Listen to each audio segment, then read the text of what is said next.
o nosso Deus. Vamos começar então o estudo bíblico, né? A gente vai dar continuidade ao tema da predestinação. Hoje nós vamos ver os dois últimos aspectos que Paulo, né, apresenta no texto de Efésios, capítulo 1, do versículo 3 ao 14.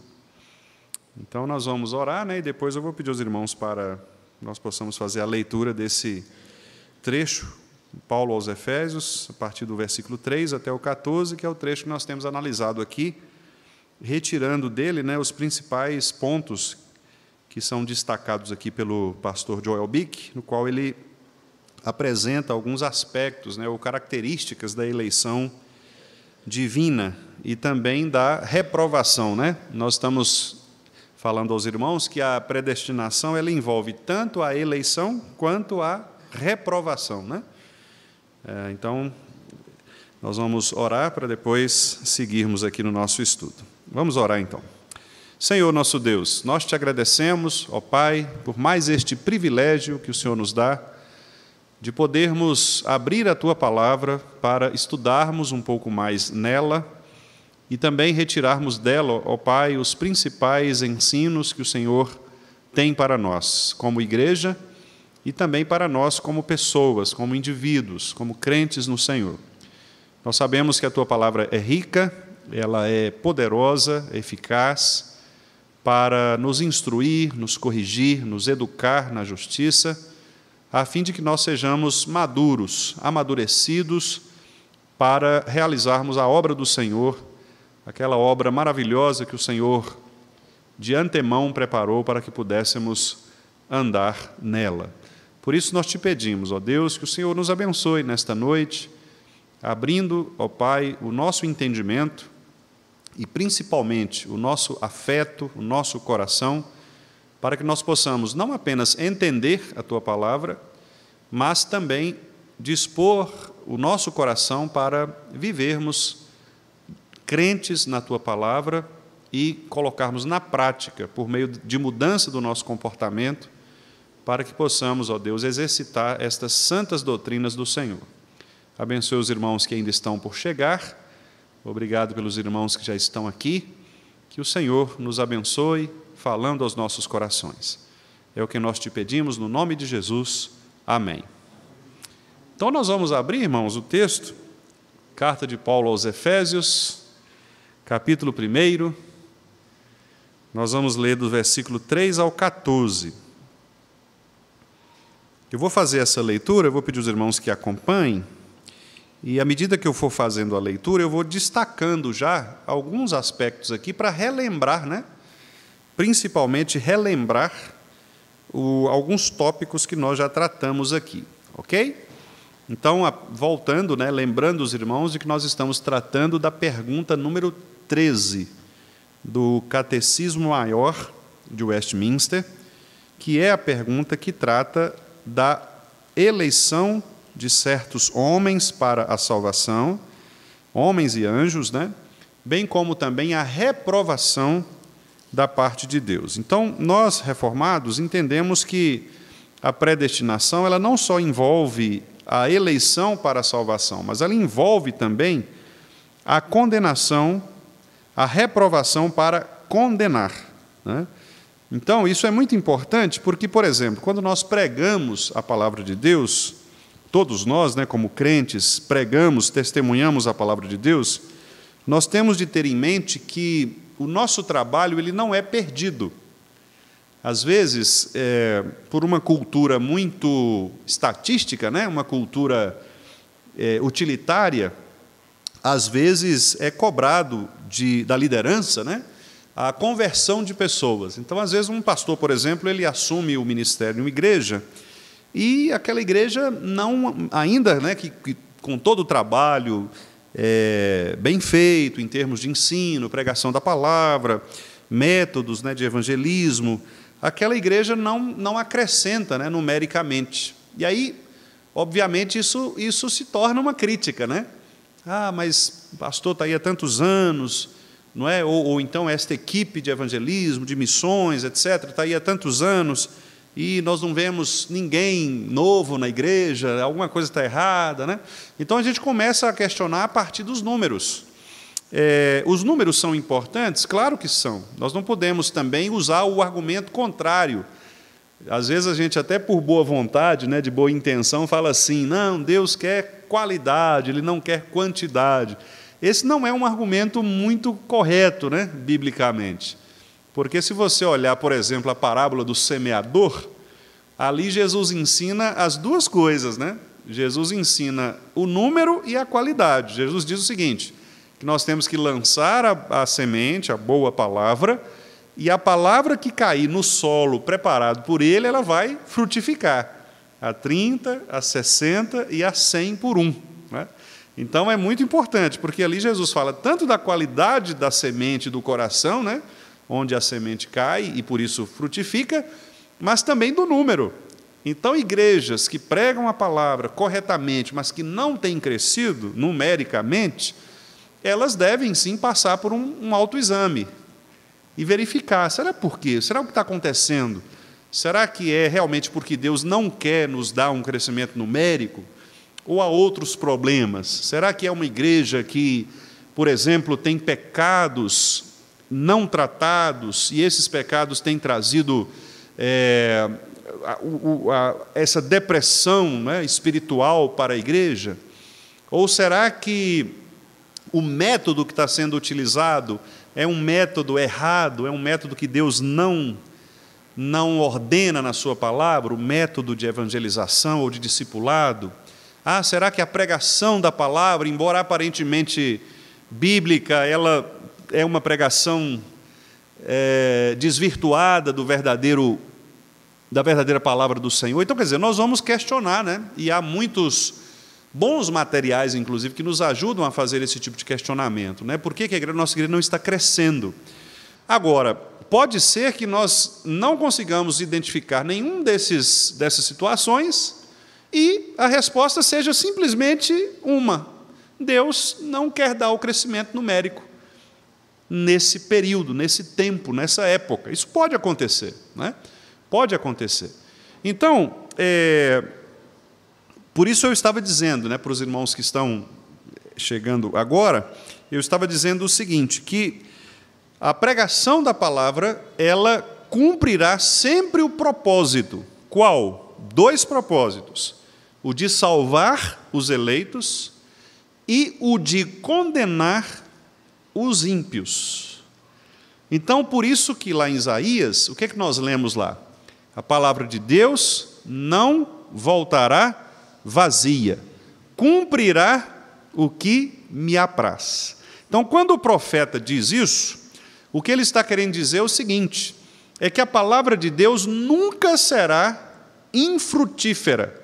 Ela sempre produzirá o resultado, seja para salvar, seja para condenar. Então, se você prega a palavra e a pessoa rejeita a palavra cumpriu o propósito, que foi exatamente agravar a situação daquela pessoa diante de Deus e condená-la ainda mais. Então, você se torna indesculpável diante de Deus, porque você pregou a palavra para aquela pessoa, e aquela pessoa, ao contrário, se torna ainda mais culpada diante de Deus, porque agora ela ouviu a palavra, sabe o caminho, mas endureceu o seu coração. Ok? Então, é por isso que a pergunta 13 do Catecismo trata nesses termos, que Deus, Ele tanto decreta a salvação dos eleitos, quanto também a reprovação dos ímpios, dos réprobos, né? Que é um termo muito comum utilizado nos textos mais clássicos da teologia, né? A palavra réprobo, que é uma pessoa ímpia, uma pessoa impiedosa, uma pessoa contrária ao que é probo, né? Uma pessoa de probidade, uma pessoa limpa, né? Uma pessoa honesta, uma pessoa reta, íntegra. Uma pessoa réproba é o contrário, né? Aquela pessoa que é exatamente manchada, suja, uma pessoa que é incorreta nas suas atitudes.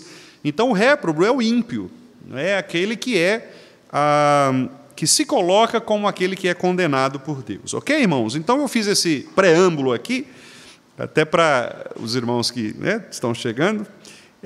Vamos, então, abrir agora, para aqueles que não abriram ainda, Efésios, capítulo 1, versos 3 a 14 é o trecho que nós vamos analisar para terminarmos esse tema da predestinação. Pergunta 13 do Catecismo Maior de Westminster. Deus, portanto, elegeu alguns para a salvação e reprovou outros para a condenação. Nós já vimos alguns aspectos, né, ao longo destes últimos estudos, e mais uma vez, né, como uma questão de honestidade aqui, né, dizer para os irmãos que eu tenho seguido o roteiro, né, didático estabelecido pelo o pastor Joel Bick, em que ele então apresenta alguns aspectos importantes nesse texto de Paulo aos Efésios, capítulo 1, de 3 a 14, em que ele destaca como sendo aspectos que revelam pontos essenciais da eleição. Nós já vimos, primeiro, que a eleição é um ato superlativo do amor de Deus, então é o grande amor com que Deus nos amou, né? Nós vamos ver isso aqui no texto. Lá no capítulo 2, por exemplo, Paulo diz que a graça nos foi dada, e ele diz, pelo grande amor com que nos amou, ele nos deu vida. Então é o grande amor de Deus a razão de nós termos sido eleitos antes da fundação do mundo. Nós vimos também, em segundo lugar, que a eleição ela envolve ou envolveu um pacto entre Cristo e o Pai. Esse segundo ponto, meus irmãos, eu confesso que dentre os outros, né, esse é o que mais digamos assim, mais me emociona, humanamente falando, né? Porque eu fico imaginando exatamente o que ocorreu com as pessoas da Trindade, né? Deus Pai, Filho e Espírito Santo. E quando Paulo diz, Jó também fala a respeito disso, né? Jó diz que Deus nunca precisou de conselheiro, né? E Paulo replica isso na sua carta aos Efésios. Paulo fala assim, ele precisa de conselhos. Ele pediu conselho para quem, né? Para ninguém. Ele trabalha consigo próprio, porque Deus é autônomo, né? Livre nas suas decisões. E é muito interessante porque o texto de Paulo aos Romanos, capítulo 3, do verso 21 em diante, Paulo diz o seguinte, que Cristo se reuniu, aí eu vou usar uma paráfrase aqui, ou seja, eu vou contar com as minhas palavras, né? Paulo diz assim, olha, Deus chama o Filho, o Pai chama o Filho, e propõe ao Filho a solução para salvar o seu povo dos pecados dele. E aí, Deus propõe ao Filho tornar o Filho a propiciação para a salvação do povo. O Filho, então, acata essa decisão decretiva do Pai, e ele vem, aceita isso, e ele vem para cumprir esse propósito. E isso fica muito claro, porque quando a gente lê os evangelhos, especialmente o evangelho de João, o evangelho de João é um evangelho que destaca muito bem este aspecto, né, da humanidade, da encarnação de Jesus. A gente vê exatamente isso, né? Por exemplo, Jesus dizendo, olha, eu vim para cumprir um mandato que eu recebi do meu Pai. Eu vim para ser obediente ao Pai, em todas as coisas, né? Jesus fala várias vezes isso para os seus discípulos. Então, isso mostra este conselho da Santa Trindade. O Pai, com o seu grande amor com que nos amou, chama o Filho e diz, eu tenho que resolver, solucionar o problema destas pessoas. Eu escolhi alguns para trazê-los de volta à vida, mas é preciso que alguém morra por eles. O Filho diz, eu aceito, eu topo. E lá em João ele diz, eu voluntariamente dei a minha vida, para depois reassumi-la. Jesus diz isso, voluntariamente eu entreguei minha vida. Então, o Filho aceita essa proposta de ser propiciação, e o Espírito Santo diz, ótimo, o Pai elege, o Filho cumpre a missão, e eu convenço os eleitos desta obra maravilhosa de redenção. Então é um pacto da Trindade, é o conselho da Santa Trindade, agindo conjuntamente, com o mesmo propósito, com o mesmo decreto de salvar o seu povo dos pecados deles. Então, quando nós abrimos a Bíblia, no primeiro versículo nós temos assim, no princípio criou Deus céus e terra, ali começa a ser contada para nós esta história de como Deus, o Pai, se reuniu com o seu Filho Jesus para salvar o seu povo dos pecados deles, fazendo por meio do seu Santo Espírito o convencimento deste povo. Começa tudo ali. A história da redenção começa ali. No princípio, o Criador criou céus e terra. Fez homem, o homem caiu, mas ele providenciou o Redentor, aquele que pisaria a cabeça da serpente. E agora, então, toda a história nos é contada, a história da redenção, até chegarmos no Apocalipse, quando a gente diz, Maranata, vem Senhor Jesus. Nós estamos aguardando o Senhor voltar para definitivamente reunir a tua igreja juntamente contigo. Então, a Bíblia é isto, é um grande livro, uma grande coleção de livros, uma grande biblioteca, na qual nós lemos, então, cada livro que a gente lê é um livro que conta para nós um pouco, um aspecto desta história. Então, é por isso que eu disse aos irmãos que eu me emociono, porque esse é o assunto da Bíblia, né? O fato de que Deus escolheu um pacto com o seu próprio Filho, com o Espírito, o seu próprio Espírito, para fazer esta obra de redenção. E isso a gente vê exatamente no versículo 3, quando Paulo diz assim, bendito o Deus e Pai de nosso Senhor Jesus Cristo. Eu expliquei aqui para os irmãos, né? Por que Paulo diz Deus e Pai, e não apenas Deus? Bastaria ele dizer Deus, mas ele diz Deus e Pai exatamente para dar ênfase a esta questão da família. Deus é o Pai de nosso Senhor Jesus Cristo, neste aspecto da Trindade, ou da economia da Trindade, da maneira como eles se relacionam. Então, Deus, que é o Pai de Jesus Cristo, ele precisa ser bendito, ou seja, elogiado, exaltado. Por quê? Porque ele nos concedeu toda sorte de bênção espiritual em Cristo, nas regiões celestiais, ou seja, antes de haver terra, pessoas de carne, de pó e carne, antes dos tempos eternos, nas regiões celestiais, o Pai se reuniu com o Filho para, no Filho, nos conceder tudo o que nós precisamos para nos municiar espiritualmente. Olha que doutrina maravilhosa. Esta é a doutrina da eleição, da predestinação, que, infelizmente, muitas pessoas desprezam por achar que nós somos uma espécie de igreja elitista, né? Que gosta de escolher. Então, vocês acham que só vocês são salvos? Não, nós não achamos isso. Muito pelo contrário. Nós achamos que há outros salvos por aí, que nós não conhecemos ainda, e nós pregamos o Evangelho exatamente para que Deus possa manifestar nestas pessoas a salvação. Nós não somos elitistas, não somos seitas, não somos fechados, muito pelo contrário.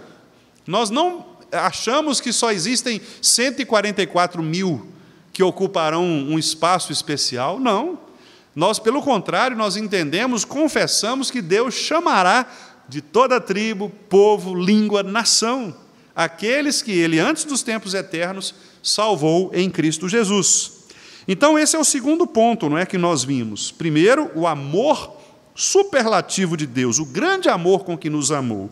Segundo, o pacto entre o Pai e o Filho, e também o seu Espírito, para nos fazer convencidos desta obra maravilhosa da redenção. Depois, em terceiro lugar, também nós vimos que a eleição, ela é também, ou ela nos concede, ou ela, um dos benefícios, né, da eleição, é exatamente o fato de, em Cristo, nós recebermos todos os benefícios para a salvação. Paulo lista aqui no texto muitos desses benefícios. Por exemplo, quais são essas bênçãos espirituais nas regiões celestiais? Quais são essas bênçãos? Ele começa a enumerar. Versículo 4, ele diz assim, assim como nos escolheu. Então, a primeira coisa, a escolha. Nós fomos escolhidos.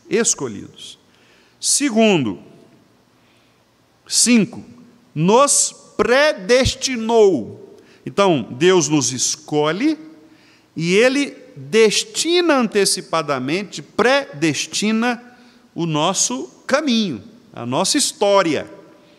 Depois, Ele nos adota, versículo 5 ainda. Ele nos predestinou para sermos adotados, adoção de filhos. Então nós recebemos uma família. Nós estávamos, como diz Paulo noutro lugar, sem Deus, sem esperança, alheios à promessa, porque a promessa era para os judeus, a promessa era para aqueles nascidos de Abraão, para os israelitas. Ora, sem Cristo, a salvação não atingiria os não-judeus. Olha que coisa interessante. Mas Cristo, o que é que Paulo diz? Cristo, ele quebra o muro de separação entre judeus e gentios, o muro da inimizade, e ele estabelece paz entre judeus e gentios. Ou seja, agora os judeus podem ouvir a pregação da palavra de Cristo e serem salvos, bem como também os não-judeus são chamados para compor esta família israelita, que agora não é mais uma família étnica, de carne, de sangue, mas uma família espiritual. Então nós somos adotados, enxertados na videira que é Cristo. João capítulo 15, não é? Depois, que outra bênção nós recebemos? Eleição, predestinação, adoção. 7, redenção, pelo qual nós temos a redenção, no qual, no amado é Cristo, versículo 6, em Cristo nós fomos redimidos. Os irmãos se lembram, há uma história muito bonita na Bíblia, que é a história de Ruth, né? A história de Ruth é uma história que conta antecipadamente o que Cristo faria pelo seu povo, né? Porque Ruth, ela perde a sua família, né? Ela fica com a sua sogra, Noemi. A Noemi era viúva, perde seu esposo, os seus filhos, e naquele contexto, ela perderia as suas propriedades, a menos que alguém da família resgatasse a propriedade. Naquela época era assim, o irmão mais velho era responsável por resgatar. Então, por exemplo, se eu perdi a minha propriedade por algum processo de dívida ou de escravidão, algo do tipo, eu entregava a minha propriedade para aquele que é o meu credor, mas a lei me dava o direito de um irmão meu mais velho, e às vezes até um pouco antes, um parente, um tio, algo assim ligado à família, pudesse ter o direito de recuperar aquela minha propriedade. Então, se ele tivesse o dinheiro, tivesse condições de pagar, ele poderia, pela lei, chegar e dizer: olha, eu quero resgatar, quero recuperar esta propriedade que foi tomada do meu irmão, né, por exemplo. E ele pagava a propriedade. No caso de Ruth, foi exatamente isso que aconteceu. Boaz era rico, né? E Boaz era o segundo na linha sucessória. O primeiro era outra pessoa, mas Deus, obviamente, pela sua sabedoria e soberania, ele providenciou isso. Noemi, inteligente, boa sogra, falou o seguinte: olha, tem uma pessoa que vai resolver nossa vida, mas aí você tem que conquistá-lo, agora é com você, Ruth. Ruth, né, toda embelezada, toda bonita, né, ela vai e conquista o coração de Boaz. Boaz, um homem sério, honesto, não cai na primeira cantada, né, e fica ali desconfiado, se estranha: o que você está fazendo aqui, menina? Né?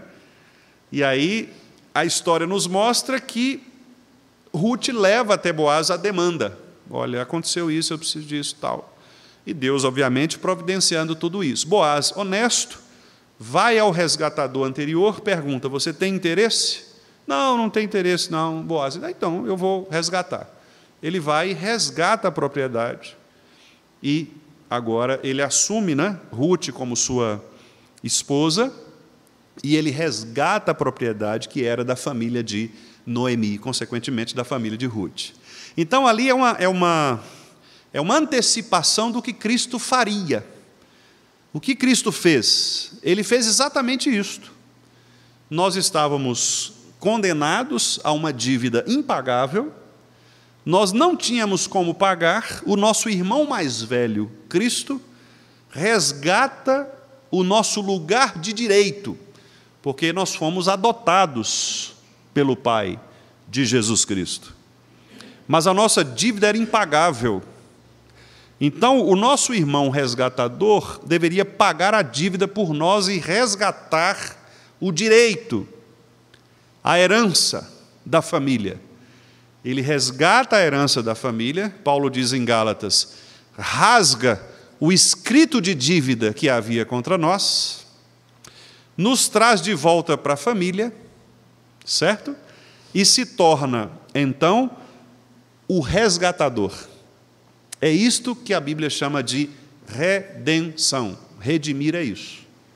Vai lá e paga a dívida e devolve para você sua propriedade. Então, em Cristo, nós recuperamos o nosso lugar de origem. Qual é o nosso lugar de origem? O Éden, sem pecado. O antes da queda. Nós recuperamos o direito de agora chegar na porta do céu. Os querubins estão guardando a porta do céu. Ninguém pode entrar porque Deus expulsou Adão e Eva do jardim. Ninguém entra. Mas agora alguns podem entrar. Quais? Aqueles que têm o ticket, o voucher de Cristo.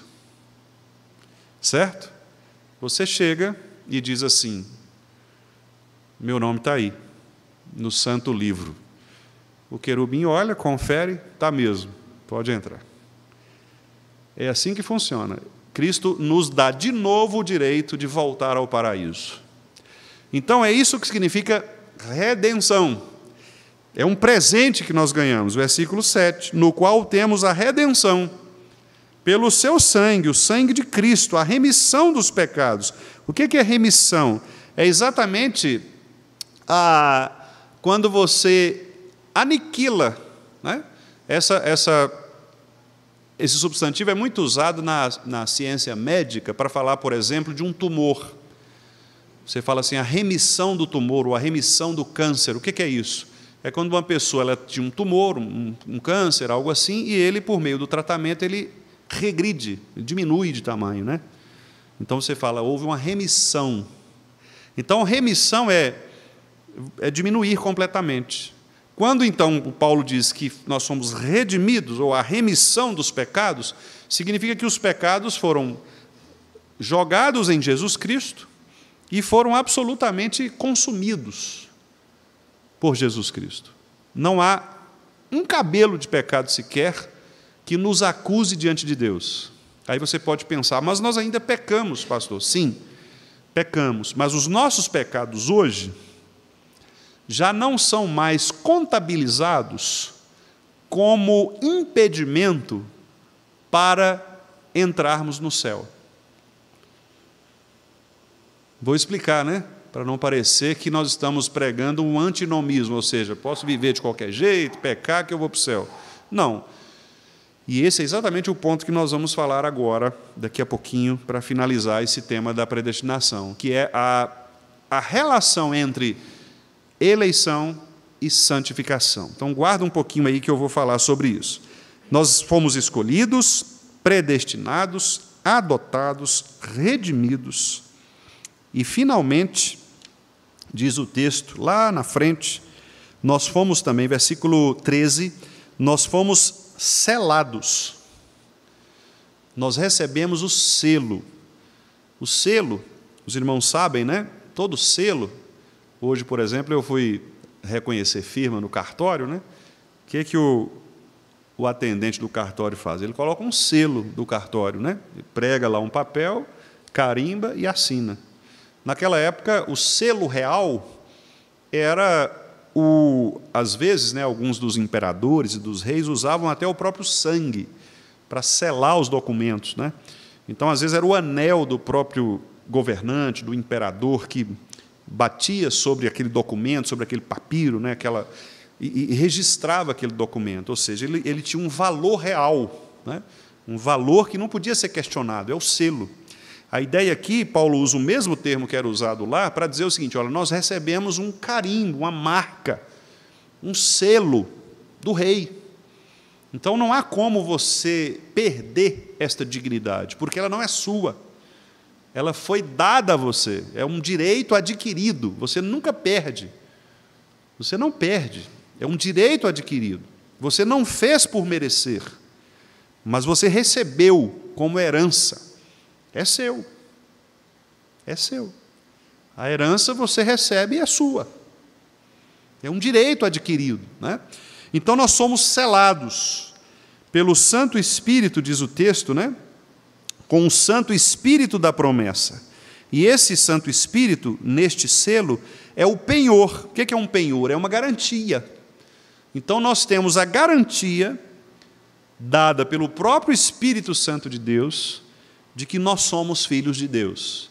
Aí uma outra crítica que nós recebemos: vocês calvinistas são muito arrogantes, vocês falam, vocês falam que têm certeza da salvação. Como é que vocês podem ter certeza da salvação?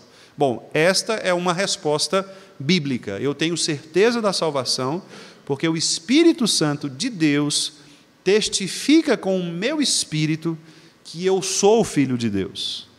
E eu creio no que Jesus disse. Jesus disse o seguinte: todo aquele que crê em mim, esse de maneira nenhuma lançarei fora. Eu creio em Jesus. Então eu creio que Ele não vai me lançar fora. Portanto, eu creio que sou salvo. É uma lógica bastante cartesiana, né? Bastante racional aqui, bem aristotélica, né? É uma lógica. Ou seja, por causa disso, nós fazemos isto. Se Deus disse que é assim, é assim. Nós cremos na salvação por quê? Individual. Porque o Espírito Santo diz para mim: olha, você é salvo em Cristo. É um benefício que você recebeu. Pois bem, então, esse é o terceiro aspecto, né? Cristo nos dá os seus benefícios e por isso nós nos unimos a Ele. Depois nós vimos também, em quarto lugar, que esta escolha, esta eleição, ela também parte da soberania daquele que vai nos salvar, né?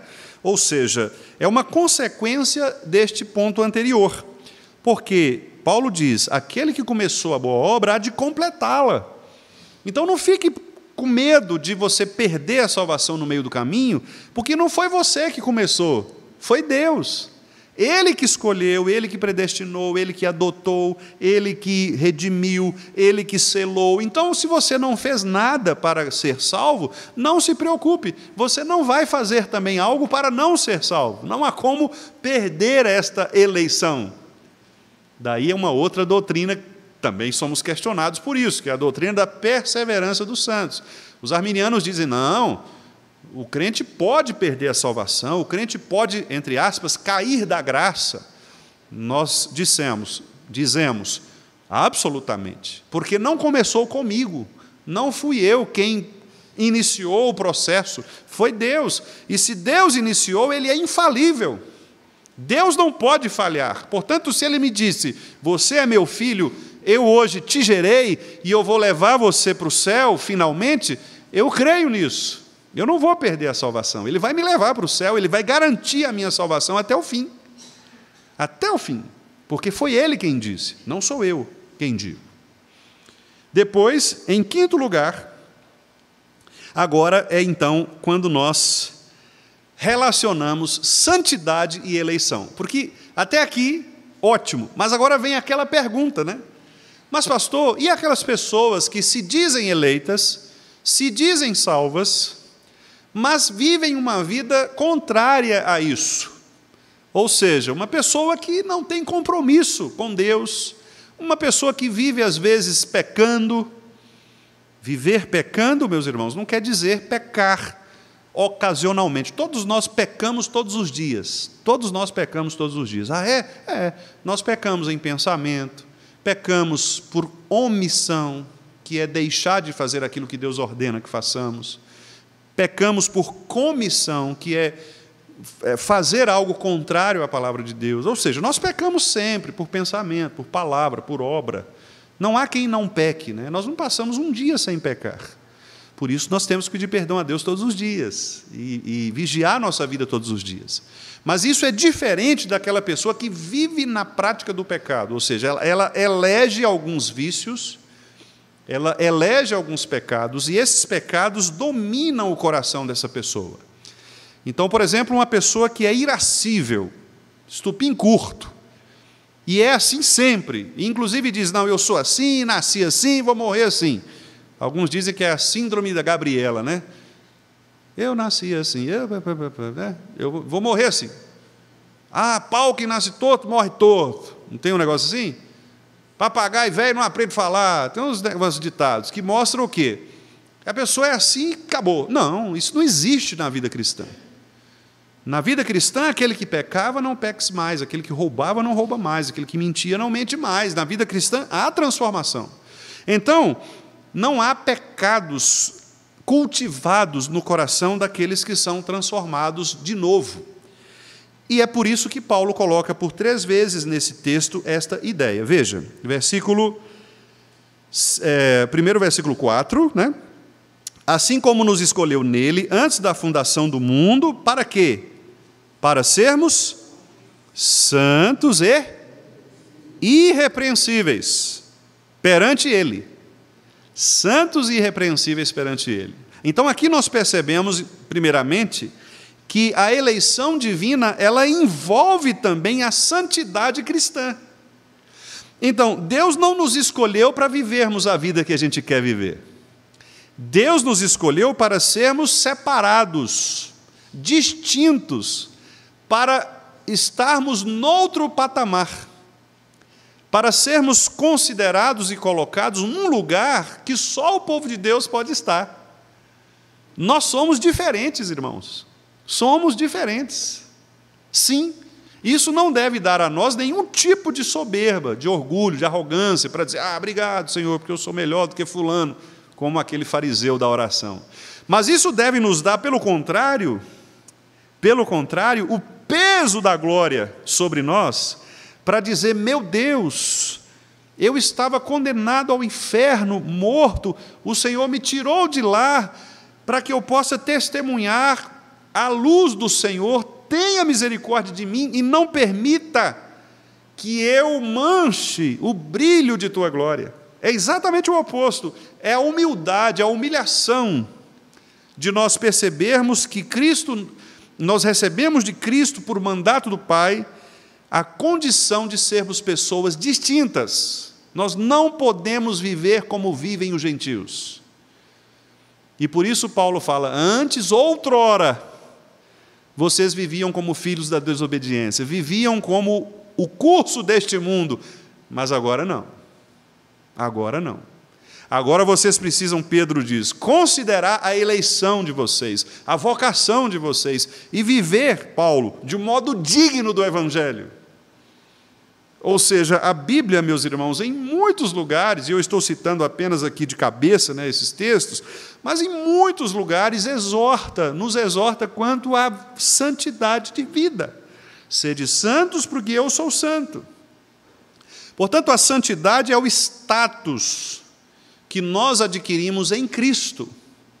É o fato de nós termos sido escolhidos antes da fundação do mundo, que faz com que nós possamos ter um status diferente e nos tornarmos, portanto, irrepreensíveis. Por que o texto fala assim, irrepreensíveis perante Ele e não perante as pessoas? Porque em Cristo nós somos considerados justos diante de Deus. A eleição nos limpa completamente para que nós possamos estar na presença de Deus. Ninguém consegue estar na presença de Deus sem Cristo. Então, qual é o caráter irrepreensível do crente? Quando ele está vestido, protegido por Cristo. O selo, a marca, é o voucher, o ticket, é a roupa. Se você não estiver adequadamente trajado, não se aproxime, não entre. Você não será bem recebido. Então, Cristo nos dá um outro patamar, e nos faz, diante de Deus, pessoas justas. E por isso mesmo, como que nós temos que fazer? Aí vem outros 2 versículos, 6 e 12. Olhem aí o que diz. Para louvor da glória da sua graça. E o versículo 12. A fim de sermos para louvor da sua glória. Percebe, irmãos? Então o crente, ele vive conectado à santidade. A nossa missão é brilhar a salvação que nós recebemos de Cristo. A glória de Cristo precisa ser vista na nossa vida como esse favor que nós recebemos do Senhor. E é por isso, irmãos, que muitas vezes as pessoas zombam dos crentes, porque os crentes, muitas vezes, querendo, ou melhor, muitas vezes professando uma fé cristã, eles não refletem o brilho da glória de Deus. E é isto que nós chamamos de mau testemunho. Se nós estamos num lugar, qualquer que seja ele, seja nossa família, seja no trabalho, na rua, onde for, e você ofusca a glória de Deus, inclusive até na igreja, né? Você ofusca a glória de Deus, nós não estamos cumprindo o nosso propósito de brilhar, ou fazer brilhar, ou louvar a glória da graça de Deus. Quando nós pregamos uma doutrina falsa, ensinamos uma doutrina falsa, nós não estamos louvando a glória da graça de Deus. Quando um pastor abre a Bíblia e não prega o que a Bíblia ensina, ele está ofuscando a glória da graça de Deus. Se ele prega uma outra coisa, ele está ofuscando a glória da graça de Deus. Se eu, no meu linguajar, uso palavras torpes, inúteis, desnecessárias, eu estou ofuscando a glória da graça de Deus. Se eu peco aqui ou ali contra as pessoas, eu estou ofuscando a glória da graça de Deus. É sempre assim. Então, quando a gente lê lá na primeira pergunta que o homem deve viver para a glória de Deus, esse é o nosso fim principal, solene, sublime, é disso que a pergunta está falando. Significa que em todas as minhas funções, em todo o meu comportamento, o que é que eu devo fazer? Louvar a glória da graça de Deus. Por isso eu tenho que ser um bom funcionário, um bom patrão, um bom crente, um bom marido, um bom filho, uma boa esposa, um bom pastor, um bom presbítero, um bom diácono, um bom presidente de sociedade, um bom zelador. Por isso que eu preciso ser. Por quê? Porque eu fui salvo pela graça, para que eu possa ser uma pessoa distinta, diferenciada, a ponto de, nas minhas ações, exaltar a glória da graça de Deus. Percebem? Por isso os puritanos, os nossos irmãos puritanos, eles levavam isso tão a sério, que eles foram criticados por isso. Vocês querem ser bons demais? Não é que eles queriam ser bons demais, é porque eles entendiam que eles viviam para a glória de Deus, mesmo. Então, se o indivíduo era um sapateiro, ele queria ser o melhor sapateiro da cidade, da vila. Porque ele não fazia o sapato para ele, para a família dele, para a pessoa, ele fazia para Deus, eu estou fazendo para o Senhor. E os irmãos já viram, quando às vezes a pessoa vem fazer alguma coisa na frente da igreja, a pessoa fala assim, irmãos, olha, vocês me perdoem, porque eu não pude ensaiar, não pude... mas é para a glória de Deus, né, irmãos? É para a glória de Deus, irmãos, então vocês me perdoem. Tem que pedir perdão para Deus. Senhor, me perdoe, porque eu deveria ter feito muito melhor, e eu estou aqui oferecendo esse para o Senhor. Percebe? A gente inverte as coisas, né? Se é para a glória de Deus, meus irmãos, tudo o que nós devemos fazer deve ser excelente. Nós vamos atingir esta perfeição? Claro que não, meus irmãos. Nós não pregamos o perfeccionismo. Isso não existe. Isso é antibíblico. Mas nós pregamos um desenvolvimento da salvação, com temor e tremor, que é o reconhecimento de que, se eu fui eleito pela graça, eu devo viver para a glória. Olha que frase bonita, eu não tinha nem pensado, ficou bonito, né? Se eu fui eleito pela graça, eu devo viver para a glória. É isso. É o que Paulo diz aqui. Se vocês foram eleitos, vivam para a graça, para a glória da graça de Deus. Exaltem a glória da graça de Deus. É isso que vocês devem fazer. Aqui o pastor Joel Bick cita alguns trechos interessantes, né? Ele chama a atenção, por exemplo, para esse versículo. Ele diz que, no original grego, né, quando diz aqui, para sermos santos, a finalidade não é nossa, não é que eu me faça santo, mas é Deus nos fez santos. Ou seja, foi Deus quem nos separou, foi Deus quem nos colocou noutro patamar. Lembrando o salmista, né? Ele nos tirou da lama e nos colocou sobre a rocha. E ao nos colocar sobre a rocha, ele diz assim, bom, agora viva de maneira irrepreensível. Viva para a glória da graça de Deus. Né? Porque Ele nos fez assim. Ele nos vestiu de outra maneira. Né? Nos fez de outro modo. Comporte-se como tal, né? Viva como tal. Você não é mais aquela pessoa. Paulo fala isso lá em 1 Coríntios, né? Quando eu era criança, menino, eu agia como menino, pensava como menino, falava como menino. Hoje não. Né? É a mesma coisa. Quando nós éramos novos crentes, novo convertido, às vezes eu fazia algumas coisas assim, assado. Hoje não. Hoje você é maduro, hoje você é um crente. Então, viva dessa maneira. Né? Se você é uma senhora, viva como uma senhora. Não tente ser mocinha adolescente. A senhora não é mocinha adolescente, a senhora é uma senhora. Não é? O adolescente vive como um adolescente, a criança vive como uma criança, o adulto não, o adulto vive como um adulto. Então, é isso, né? Quer dizer, a maturidade espiritual é assim também. Se você tem muitos anos de igreja, mas ainda é criança na fé, aí lembre-se daquela pregação lá de Hebreus, né? Talvez seja por falta de diligência. Você talvez é um preguiçoso no estudo da palavra, na diligência quanto aos meios de graça, porque você ainda não progrediu, você ainda não se alimentou, você está pequenininho, é um anão espiritual, né? E você precisa crescer na graça e no conhecimento de Jesus Cristo. Então, o Joel Bick cita aqui, por exemplo, ele cita aqui, né, um puritano chamado William Ames, que diz assim, não há diferença interior nos predestinados até a aplicação real desta predestinação. Quer dizer, o que é que o William Ames disse aqui? Né? Que não há uma diferença entre as pessoas, mas a partir do momento que nós entendemos a predestinação, a eleição para a glória da graça de Deus, nós devemos viver assim, com esta dignidade. Né? Nós não somos mais o que éramos, somos outra pessoa.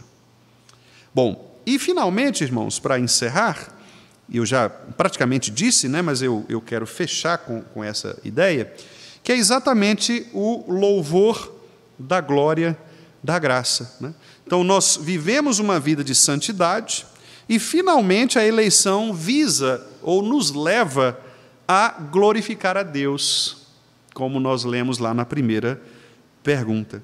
E o pastor Bick coloca aqui, Deus escolheu e predestinou o seu povo para louvor da glória de sua graça, indicando que Deus dirige toda a salvação para isso, ou seja, louvor de sua glória. Citando o teólogo Charles Hodge, que disse assim, o desígnio da redenção, portanto, é exibir a graça de Deus de maneira visível, a fim de encher todos os corações de admiração e todos os lábios de louvor. Aí o pastor Bick volta dizendo, Deus predestinou pessoas para a vida eterna, a fim de que também desse a conhecer, aí ele cita Paulo aos Romanos 9, 23, as riquezas da sua glória.